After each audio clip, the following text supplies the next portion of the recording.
सूर्यवंशम के हीरा ठाकुर की कहानी तो आप सभी जानते ही होंगे, जिसमें सूर्यवंशम का किरदार अमिताभ बच्चन निभा रहे हैं। वो जो हीरा ठाकुर है बचपन से एक लड़की से प्रेम करता है और जब एक टीचर उस लड़की की पिटाई करता है तब से हीरा ठाकुर को पढ़ाई से नफरत हो जाती है।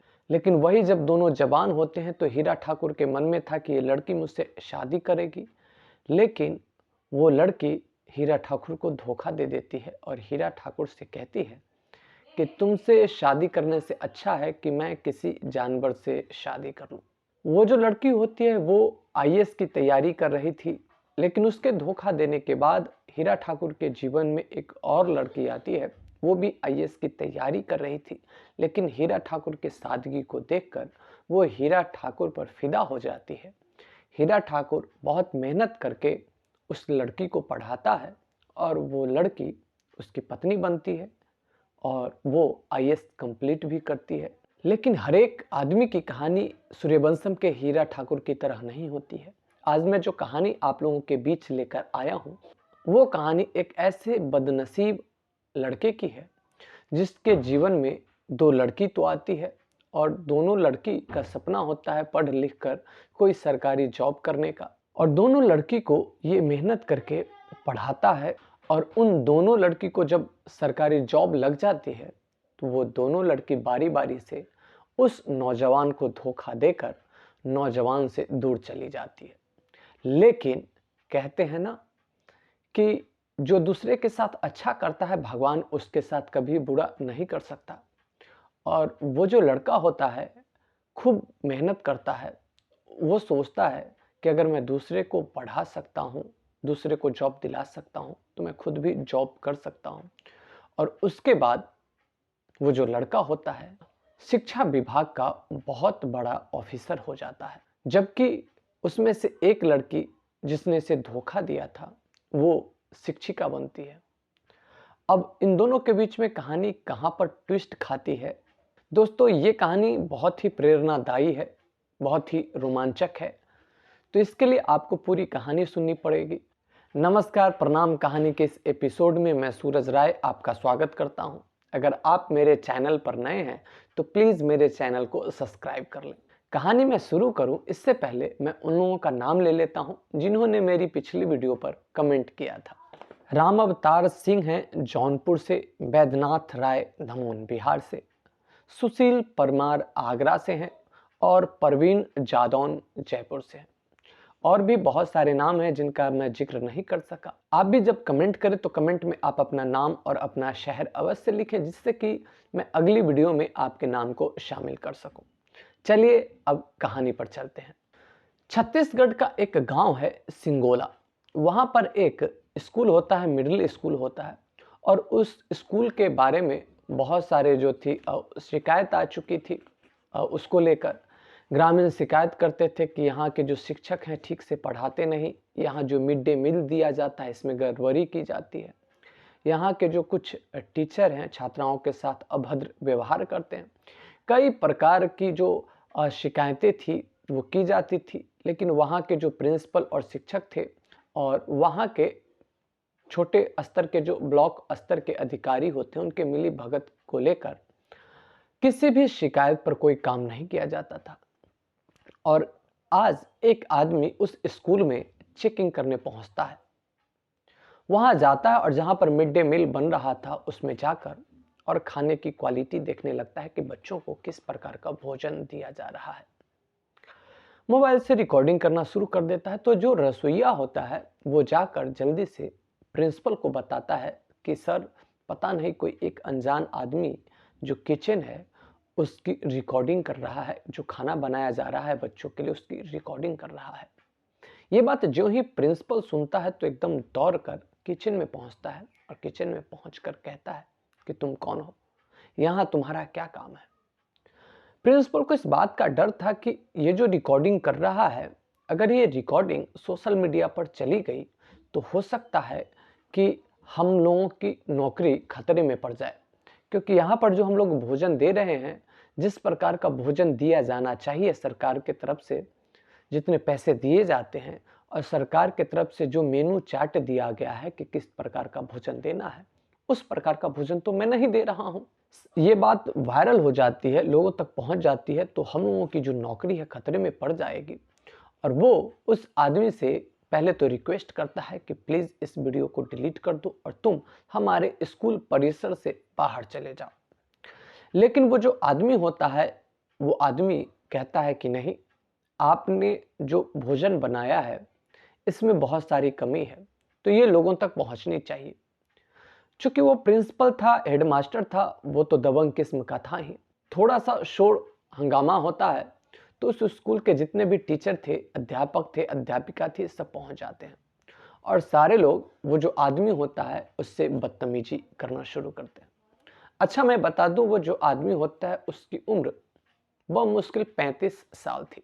सारे लोग उससे बदतमीजी कर रहे थे, लेकिन वो जो आदमी था अपने काम में लगा हुआ था और प्रिंसिपल से कह रहा था कि एक तो आपके भोजन की क्वालिटी बहुत कम है और आपने जितना भोजन बनवाया है, मैं अटेंडेंस देखना चाहता हूं कि आपने रजिस्टर पर कितने बच्चों की हाजिरी लगाई है।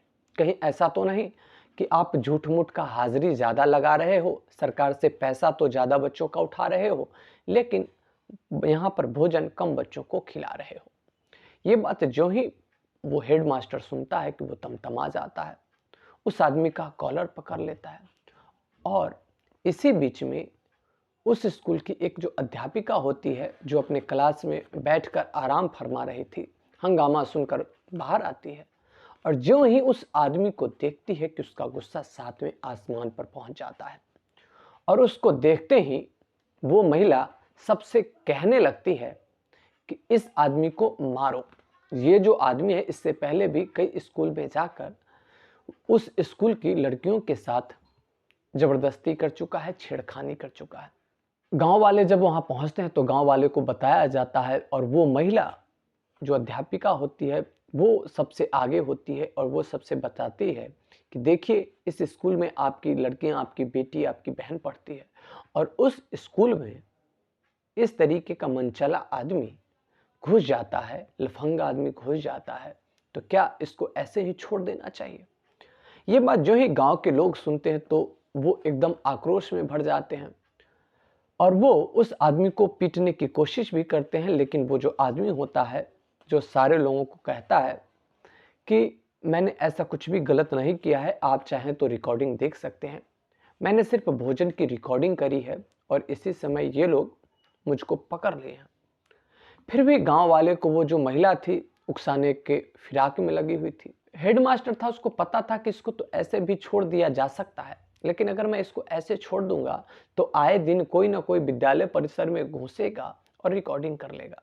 और उसको वो जो महिला अध्यापिका होती है वो एक प्लान बताती है, कहती है कि सर ऐसा कीजिए कि पुलिस को बुला लीजिए और इसको पुलिस के हवाले कर दीजिए। अच्छा दोस्तों, मैं बता दूं कि वो महिला इस आदमी को देखकर इस पर ज्यादा गुस्सा क्यों हो गई थी। तो मैं बता दूं, कहानी के शुरुआत में मैंने बताया था, ये जो आदमी है आज से 10 साल पहले एक लड़की से इसको प्यार हुआ था। वो लड़की पढ़ना चाहती थी, उसके पास पैसे की कमी थी, तो वो लड़का खुद मजदूरी कर कर उस लड़की को पढ़ाया था और उस लड़के के पढ़ाई के बदौलत ही वो लड़की सरकारी टीचर बनी थी और उसने भी इस लड़के को धोखा दे दिया। लड़का अंदर से टूट गया, लेकिन फिर सोचा अगर मैं मेहनत करके किसी दूसरे लड़कियों को नौकरी दिलवा सकता हूं तो मैं मेहनत करके खुद भी नौकरी कर सकता हूं। और उसके बाद 25 साल की उम्र के बाद वो लड़का खुद पढ़ना शुरू किया था और उसका परिणाम यह था कि वो शिक्षा विभाग में एक बहुत बड़ा ऑफिसर बन गया था। लेकिन अभी तक वो जो शिक्षिका थी, अध्यापिका थी, उसको ये नहीं पता था कि ये शिक्षा विभाग का ऑफिसर है जो चेकिंग करने आया है। और इस बात का अंदाजा किसी को भी नहीं था, ना गांव वालों को, ना स्कूल के किसी भी मास्टर को, प्रधानाध्यापक को, किसी को भी नहीं। उस अध्यापिका के आइडिया पर प्रधानाध्यापक ने पुलिस को बुला लिया और साथ ही वीडियो को भी इन्फॉर्म कर दिया कि सर देखिए, इस स्कूल में एक आदमी घुस आया है। और उस अध्यापिका ने थोड़ा सा और दिमाग लगाया और उस प्रधानाध्यापक को समझाया कि ऐसा है कि पुलिस से ये कहेंगे और जितने भी लोग हैं उससे ये कहेंगे कि ये जो मिड डे मील बन रहा था, बच्चों के लिए भोजन बन रहा था, उसमें ये कोई पदार्थ मिला रहा था, पता नहीं वो पदार्थ क्या है। और फिर वो अपने ही स्कूल की कुछ लड़कियों को तैयार करता है कि जब पुलिस तुमसे पूछेगी तो तुम कहना कि ये क्लास में घुसकर हमारे साथ छेड़खानी कर रहा था। और कुछ लड़कियां प्रधानाध्यापक और उस अध्यापिका की बातों में आ जाती है और राजी हो जाती है कि हाँ, मैं पुलिस के सामने ये बयान दे दूंगी। पुलिस आ जाती है। पुलिस जब आती है तो उस आदमी को अपने गिरफ्त में ले लेती है, उस आदमी को कमरे में बंद कर देती है। आदमी जो था बिल्कुल भी घबराया नहीं था, वो एक एक बात का जवाब दे रहा था और हर बार प्रिंसिपल से यही कह रहा था, प्रधानाध्यापक से यही कह रहा था कि आपको कोई अधिकार नहीं है कि कोई जब आपके स्कूल में आकर जांच करना चाहे तो उसके साथ आप इस तरीके की बदसलूकी करें। पुलिस को भी वो कह रहा था कि मुझे आप अगर गिरफ्तार कर रहे हैं तो मेरे खिलाफ कोई आदेश तो होना चाहिए, आप कोई आदेश मेरे खिलाफ लाओ। तब तक गांव वाले भी जो थे उस आदमी के ऊपर आक्रोशित हो चुके थे, क्योंकि गांव वालों को लगता था कि ये आदमी भोजन में कुछ मिलाया है तो हो सकता है कि वो जहर भी हो।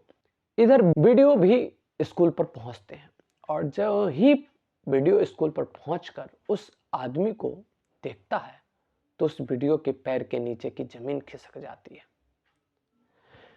वीडियो उस आदमी को देखते ही एकदम गुस्से से प्रधानाध्यापक की तरफ देखता है और जो प्रधानाध्यापक वीडियो की आंखों में गुस्सा देखता है तो उसको पता चल जाता है कि बात कुछ गड़बड़ है।